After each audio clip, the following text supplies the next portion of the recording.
So, picture this, a swanky mansion in Charlotte, North Carolina, all polished marble and crystal chandeliers, where the air practically smells like old money and arrogance.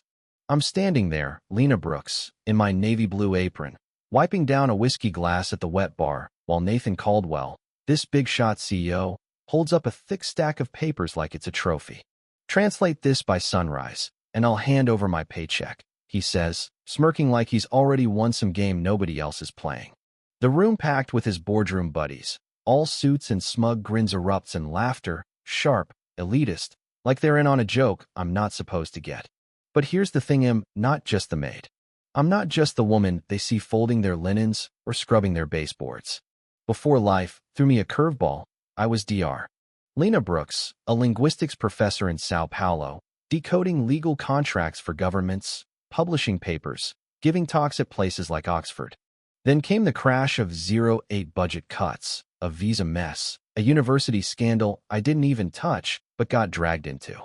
By 2010, I'm back in the States, savings gone, working for Nathan's family to keep the lights on. Temporary, I told myself.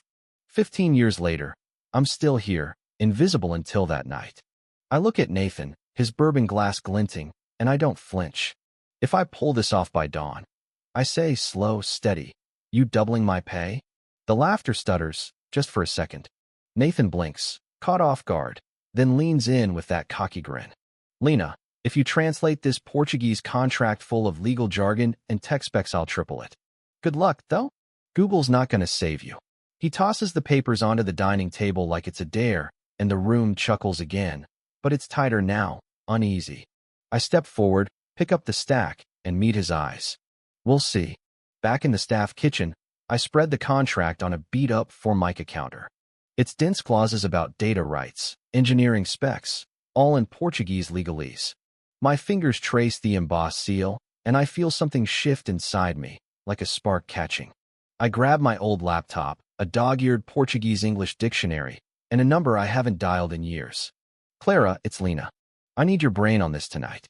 Clara, my old colleague from Brazil, doesn't miss a beat. Send it over. Let's bury them. By midnight, I'm tearing through the first section. By 2 a.m., I'm cross-referencing clauses, spotting inconsistencies.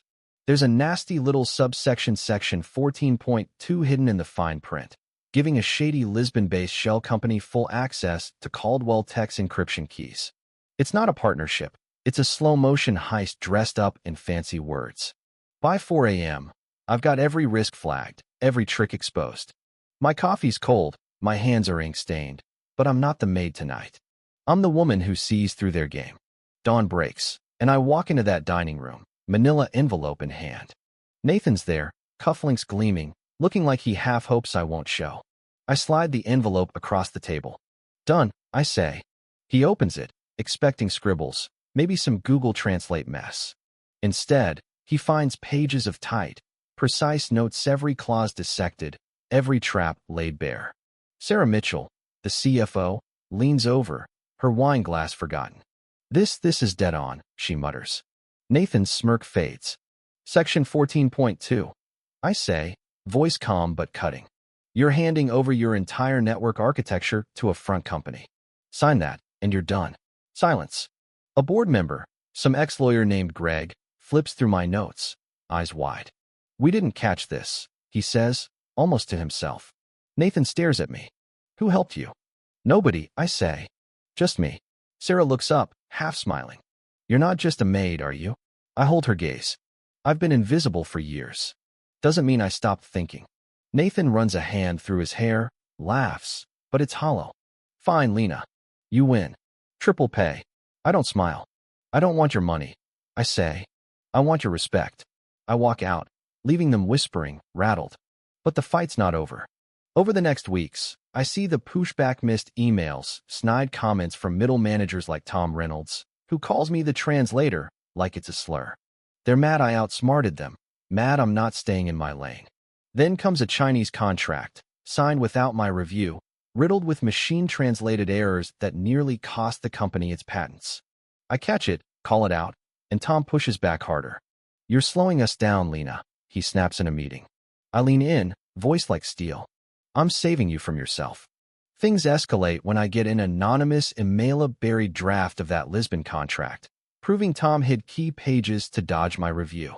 I take it to Sarah, and we build a emails, timestamps, metadata. In the boardroom, I lay it out, calm, relentless. Tom obstructed oversight, I say. He nearly sank us. The board votes him out that day. By week's end, I'm named Executive Director of Global Integrity, my name on a brass plate in a private office. I build a team immigrants, scholars, people like me, overlooked but sharp, and we rewrite how Caldwell does business, catching risks in contracts from Dubai to Sao Paulo. Months later, I'm keynoting the company's first Global Integrity Forum, standing in a packed hall, screens flashing my words in 6 languages. I used to clean these rooms, I say, and the crowd laughs, warm, real. But rooms remember who was silent, Stan, when we speak. They change. Applause rolls in, not polite, but alive. Later, I get a letter. My team's work is going national, a model for others. At home, I open my laptop, finish my book, Silent Expertise. Last line. The quiet ones aren't weak. They read the storm you didn't see coming. But here's the kicker. Not everyone's happy. Some still whisper I'm too much, that I'm shaking things up too fast. So what do you think? Is it justice when the underdog flips the table, or does it scare people when the invisible start calling the shots? Drop a comment. Tell me where you're watching from. And let's talk. When's the last time you saw someone underestimated rise up and change the game?